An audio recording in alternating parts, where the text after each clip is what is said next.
Yeah, as I was started saying before, I'm in the income support new claims team. So I will talk about the income support supplement, which you can get as part of in addition to the War Widows pension. So I'm just going to share my screen. So hopefully you can see it quite fine now. So yes, so the income support supplement is just it's a regular tax-free payment from DVA that supplements your payment, your fortnightly payment from DVA. The ISS, as we call it, the income support supplement, can only be paid to the Australian War Widows under the VEA or the wholly dependent partners under the MERCA Act. It's a means-tested pension, so it's subject to the income and assets test. So basically, who you can claim is and it needs to be a proper claim for the ISS. You must be both following Australian resident and in Australia at the time of lodging your claim. If you happen to be outside of Australia at the time of the claim, you're only eligible for ISS where you were receiving a service pension or Social Security age pension prior to it being cancelled to receive the War Widows. If you are granted the War Widows under the VEA or the MERCA and receiving the service pension or the Social Security age pension prior, that cancellation will be the pension will be cancelled, and then the War Widows and the ISS will be automatically granted.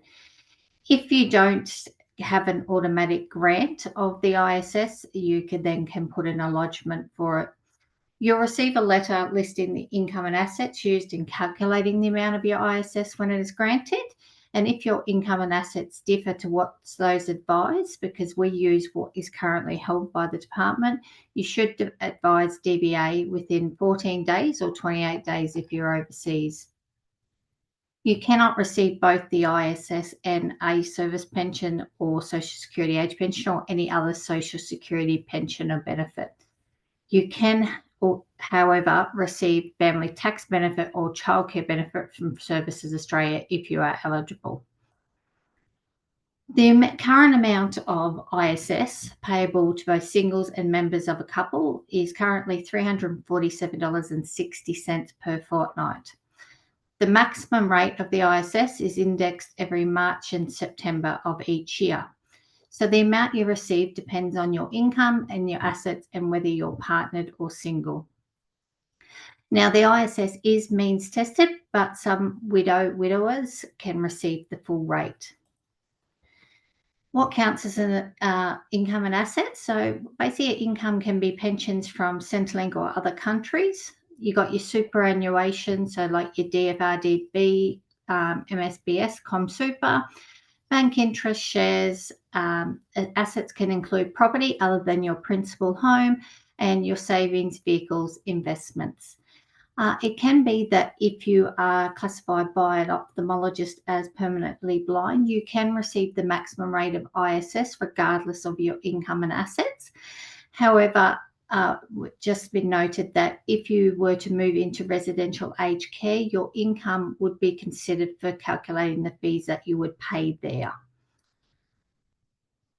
So the benefits of receiving the ISS is that you would receive a Pensioner Concession Card, which can entitle you to cheaper medications, discounts on transport and other services, including property rates, water charges, electricity bills, gas bills. Each state differs to what they will offer as to what the concessions are. So, and for each state, there is a list available on the DVA website.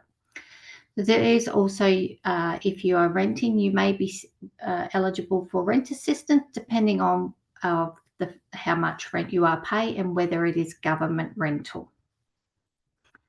The way to apply for the ISS, if it was not an automatic grant, is to fill in an application of the D0529, which is the Part A, and the D0648, the Part B.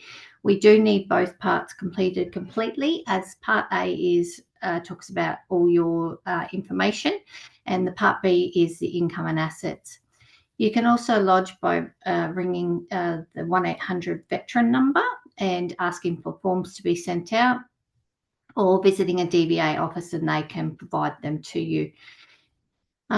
A decision that has been made, you'll get notified by letter. That will include the decision date and, if applicable, the date of grant and the amount of ISS you are to receive. Your concession card will be issued at the same time.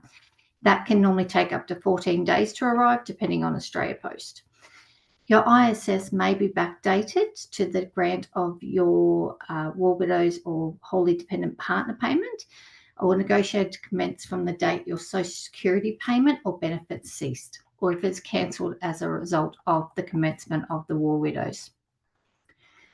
ISS recipients and claimants are required to advise DVA within 14 days or 28 days if you live overseas or receive the remote area allowance of an event or change circumstances that might affect your rate of pension or payment or eligibility to receive that pension or payment. If you receive ISS at a reduced rate, you may request a reassessment of your rate of pension at any time by notifying DVA when there is a change to your circumstances. You can do this by contacting DVA by phone, email, or via My Service.